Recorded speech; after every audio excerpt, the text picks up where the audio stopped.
So in my video today, I'm going to cover all the requirements superficially, but everything that I've experienced as a student over here. Which college did I go to? How did I look up the programs and my journey over here in the States for this long duration, okay, which is almost a year and a half. So to begin with, I stayed in Canada. Like if you've seen my previous videos, I've done a PG diploma, like a postgraduate diploma program in two of these subjects, two of the degrees which are equivalent to masters, but it don't really give me like a master's degree. It does say postgraduate diploma, okay, which was from Confederation, and it was in health informatics, and then from Canada, Toronto, which was from George Brown College, which was cloud computing. And then I decided to pursue my master's, like actual master's degree, although the other one were equivalent to masters, and for that I decided to move to US. So in my situation, I had applied to a tourist visa to visit the United States from Canada, which was an easier route because I wasn't really sure if I would want to pursue a master's degree after the double degree of the double diplomas that I did in Canada. So this was my option that I chose to. But if you guys are firm that you want to pursue a master's only in the USA, then you can have a look at the requirements of what kind of visa, what kind of requirements are needed in order to get into a university over here from your particular country or city or place. Next, when I did get my tourist visa, I had an opportunity to come explore the United States, see my options, see what options are best fit for me. And that's the reason I decided to go ahead and take up this master's degree. One of my friends recommended that there is a college, actually a university in Ohio called as the Ashland, and that is where I was able to apply and get into the university. Ashland University, unlike the colleges that I studied in Canada, it's different. Over here, the curriculum was in class sessions. Like in Canada, you had evening classes for like about 4 hours, and in Confederation, I had a couple of classes throughout the week as per my schedule. But in Ashland, I had to actually be there in person and take up all these classes while simultaneously looking up for some internships, or also join some of the clubs that were there in the university so that I can do some part-time. That was the option. But the other thing that was also in consideration is that to take up my particular degree. So I took up a business administration master's in Ashland because that was one of the options where I was able to get into the university. But I didn't really want to pursue anything to do with administration or business because that's not my field.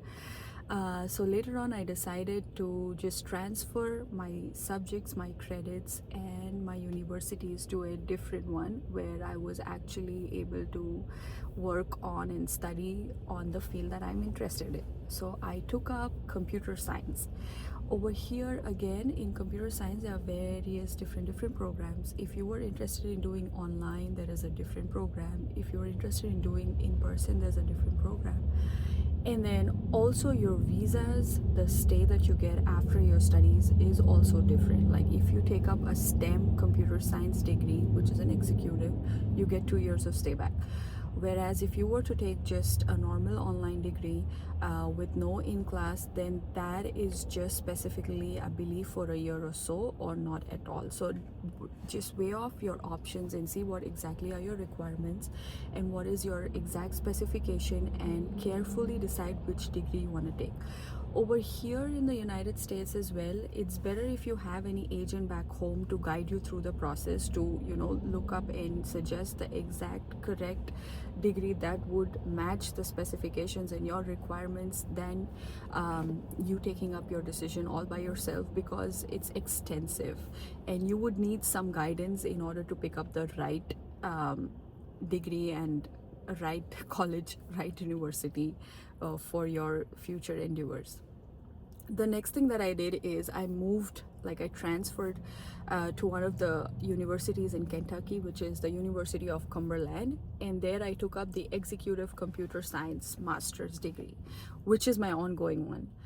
The moment I joined there, I had to make a down payment. I had to make a payment for my DS-60, which is basically the visa transfer. I had to take up my interview again in order to enter United States again as an F1 student, because while I'm on a tourist visa, I cannot just change my visa. So those were also one of the back end complications that need to be dealt before you decide what you want to do. With the transfer of my tourist, it's not like just the transfer. I legit applied all the process just like you would from your country to get an F1 visa and to enter the United States as on a student visa, which is by taking in an interview, taking in an appointment, filling up a DS-60 form, and then even taking up an IELTS exam or a Duolingo exam, because over here my IELTS was expired, so it didn't work. So you had to take up another English test so that you can apply to the universities. That's one of the main requirements, other than your degrees and your certifications, to get into the university. The next thing that I personally was concerned about is the payment structure. Now in Canada, the payment structure was that you have to make the half-year payment one time, right, before your studies begin. And then you can make the remaining half on the next half of the year. But over here, that's not the case. You need to pay payments. The option where I had in Cumberland was to make payments on EMI basis, is what the structure is, where you can do the semester wise. And depending on how many semesters you take, the payment will be distributed. Not only that, you also get the option to make monthly payments, for that specific semester. If you have 4 months to cover one sem, then you can make that 4 payments monthly. And that will give you enough time to figure out how would you finalize the payments, and how would you manage the funds. Moving on to the next thing is how to see how much the degree costs, right? Over here, something different than the Canada that I found out is that we have like credit hour. Per credit hour, it's equivalent to some dollars, like $550. That's one of the subject cost, and to cover that subject, to pass that subject over here, you have to do like 30 credit hours. So suppose 30 into that 500 and something. So that's how you calculate your whole cost of the degree for a year or two. That's first thing, which is interesting, because you can see how many subjects you want to take, and then you want to figure out how much funds you would be spending, actually how much money you would be spending on month 1, 2 and 3 and on your EMI. Second thing, over here you get a person called as a DSO, which is your direct point of contact in regards to your subjects, your leaves, your scheduling, and anything related to your subject, your money, financial situation. This direct contact, this person will help you out, walk through entire thing throughout your university. If you have any throughout your the time in your masters, if you have any situation, any help. The second thing that is very important to remember, or something that helped me out, is that my scheduling. Over here, once I'm into my classes and once I have my timetable, before the university or my DSO picks up random subjects for me, I can have a look at what subjects I have, when do I plan on taking them, how long do I want to keep my degree. What I mean by that is, suppose I have a subject A, B, C and a D. These 4 subjects, I want to take it together in one semester so that I can save money and time to complete my degree early, just by paying off the money, whatever it is. Because I have enough money at the moment to complete my degree, I can do so, or I can extend it by just taking 2 subjects in one semester. Suppose I take the data visualization or just the basic computer networking in semester 1, and I decide to take up the other remaining software analytics and some other subjects in semester 2, I can do so. This helps me give some time to plan how much money I have and how can I figure this out. Now, next thing, so in my online university, I didn't have what I mean is I don't have to go to the university in person each day, every day to take up my classes. That's very interesting, right? Which wasn't the case in Canada or anywhere else. Even maybe in your country, maybe there are options, but that's not the original, I would say, the normal one that we do. But over here, you don't have to visit in person. By saying that, what I do is I focus on my all the over here I have the option to basically do an internship, to look up internships and utilize that time to do some courses online where I can do some certifications and stuff. So I utilize my time focusing on that, and because I have the option. So these degrees are basically designed for such to meet such requirements where you already have a job and you just need another degree to kind of enhance your skills. You can do this one because it's at your own pace. What happens in these kind of degrees is that you only have to visit the university once per semester for 3 days on a weekend, and that's extensive because you have to complete all your projects and assignments and all your PowerPoint presentations and everything by these deadlines, which is end of the every course, like every subject, sorry, every hour. But it's very packed, but that's how it is structured. But it gives you the whole semester to work or focus on everything that you want to do, plus with the ongoing subject itself. So for example, if I have taken a networking subject in my semester 1, I have set of assignments and projects that I need to work on with that specific time. So when I log into my Blackboard, I'm going to attach a live video like where I work on all this, which you can have a look at how it is over here.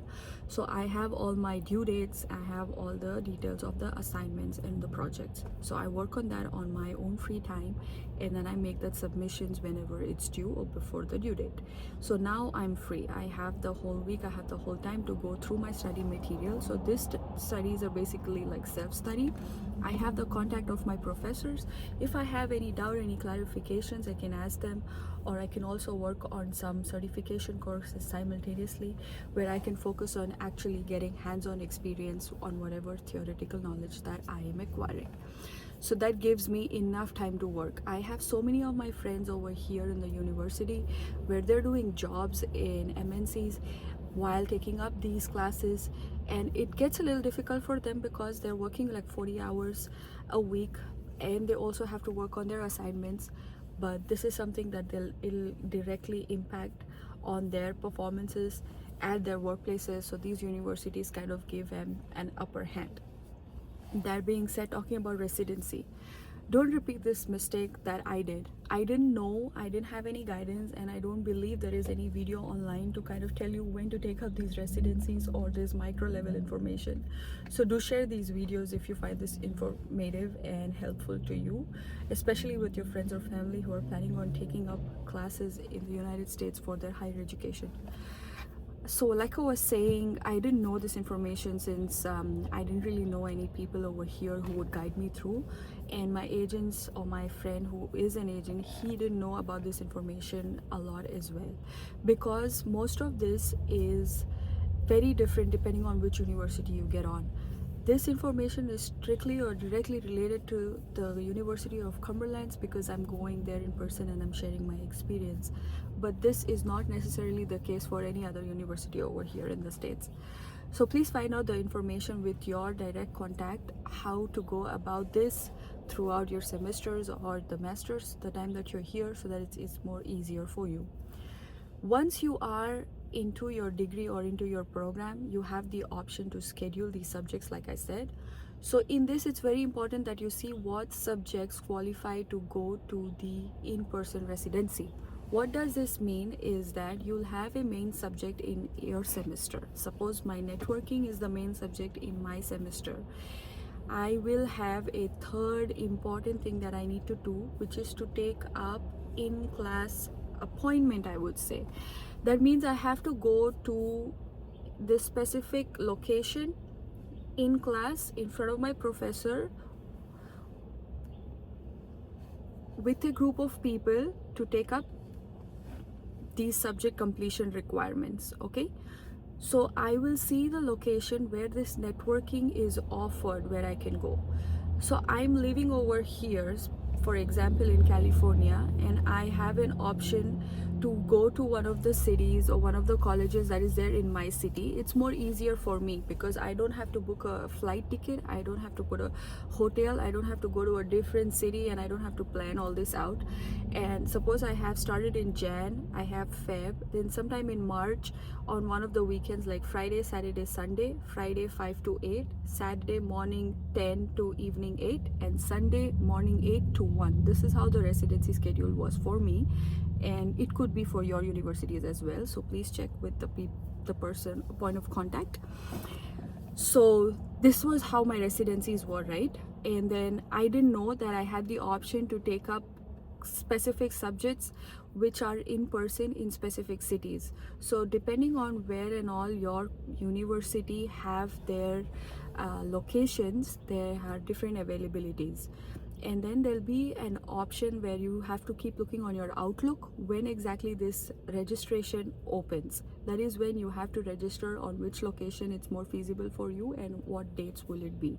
So your university will kind of open up the source for you to go and register to that. So instead of taking up more easier subjects in my own city so that I don't have to travel, I took up most of the subjects online. So other subjects on my other semesters, I had to travel to different cities, which was kind of expensive because flight tickets are expensive, hotel and stay, all of that is expensive. Plus in a city, traveling from airport to your location, that specific university, you need to book a card and things like that, which was again expensive. So plan your degree. You have the option to plan your degree over here. It's not a set of schedule, it's not a set of timetable. You can actually structure it based on your requirement. So actually sit down and see which will be more helpful to you and most cost efficient, and plan it in that way. Like I have a class coming up in the month of Feb where I'll be traveling to California from Dallas, right? I could have taken another subject if I would have planned properly, and I could have saved all my time and cost by just taking up that class in Dallas than traveling. Also, you would think that traveling to a different city is exciting. You'll get some time to explore the city and then you can move all over. That's what I thought, visiting the state's different cities. But it doesn't really work out because it's expensive. It's very expensive. And the other thing is you need to manage all your other deadlines and classes and schedules. On a Friday evening, I have a submission. On Saturday evening, I have a presentation, and Sunday evening I have a submission too. So it's very packed. So you're only working. It's like some sort of meeting, that we do like an office meeting types. So plan those residencies. Another option that I had is, in simple terms I can explain, my friend, she took up 2 subjects per semester. So she did her degree for about a year and a half or more than that, by also taking a break in the middle of the subject. But I try to take up 3 subjects in one semester, which way I could save some time, money wise as well. Residency, you need to pay some extra money for that specific credits and specific classes. You can also save that if you plan on finishing the degree faster, if you have more money. So you can kind of think and see what is more feasible for you and work on that as well. You can kind of take a break or not take a break at all, continuously keep working on your subjects and get done with your degree. So you can kind of plan all these things which are important to you, or just ask your agent or any of your friends, or you can text me if you have any doubts like how to go about it, and then work accordingly. Well, these were all the main points. Now talking about the funds, you have to make the payment like EMIs. So it's basically that structure you have to make on the payment of the 5th, and you have to keep the funds ready before that, and things like that. Other than that, over here you have to find accommodations, and the most easiest way were to connect to my Cumberland Facebook group, my university. They kind of gave me a WhatsApp group to connect to my friends and people. When you go in residency, what happens is you network, you build a lot of network. You know what's going on, you know a lot of information, you know what people are already doing. This is another fun part that I wanted to share with you, is that few of my friends that I met in my first semester, first residency, first time ever, These people were already in their third. The reason being that the subject that I'm taking first, they took it in their third semester, which is very interesting. So they've been over here for about half a year, so they could share more experiences with me. Okay, which way you can also develop, more friends, and you can develop more skills by learning so many things from them. So these residencies are planned in a way where you can develop your strong a network, where you can ask them where exactly you can find jobs, what exactly you can do on your free time, what kind of uh, you know exams are there where you can kind of clear those exams. So it's very helpful, and you cannot miss this. If you need to complete your degree, you need to take up these classes. It's very important. So just focus on that too. While other on my other videos, I'll be sharing few other informations, like how would you be surviving over here as a student, some touch bases on the accommodations, and the the whole how my day would look like, with my meal preps and simple things like that.